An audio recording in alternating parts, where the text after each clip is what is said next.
name is Paula Farias, and I would like to share my experience working on the online exhibit that celebrates the history of the MA History program at CSI. This project started during one of our classes on archives. Our professor asked us to begin organizing the collection of the MA papers, the MA program papers, which were stored in a series of drawers. It was basically archival work at first, labeling, grouping, creating order.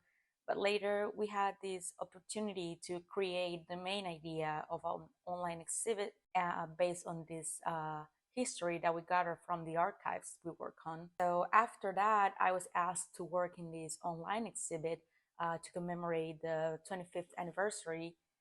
That opportunity was incredibly fulfilling for me. I had a chance to help to create something from scratch. To build this exhibit, I had to do a lot of research. I spent some time at the CSI archives. I had to search for documents or sometimes news clip. I had to look at the New York Public Library for some information. I had to conduct interviews as well. And I also had to rely on other students that conducted interviews before. All these interviews were to people who helped create the program or to people who work in the program. And these interviews helped me to understand the bigger picture of the history of the program. And I started to understand just like how rich and complex the history really was. One of the most fascinating things I discovered was that the program didn't actually begin in the late 1990s as I thought, or as you could think when you see the archive documents, but that its origin went back further to Richmond College, which was shut down during the CUNY financial crisis of the 1970s.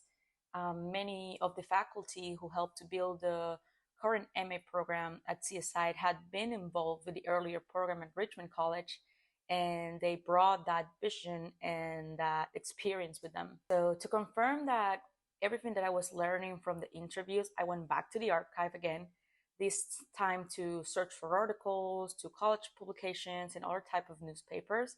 And piece by piece, I was able to reconstruct a fuller picture of how the program was reestablished and how it has changed over time. This experience also made me reflect on what it means to train historians nowadays, how like an academic program isn't static, it evolves with time and it responds also to local needs, to institutional challenges, to financial challenges sometimes, and to the interest and energy of its students and the faculty that are involved in it. In many ways, like this program has served not just as a place for academic training, but also as a reflection of the community it belongs to.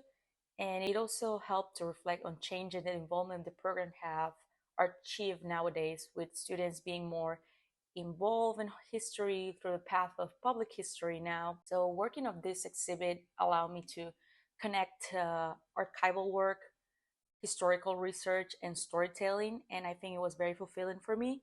And I'm very thankful for having this opportunity. And thank you for listening.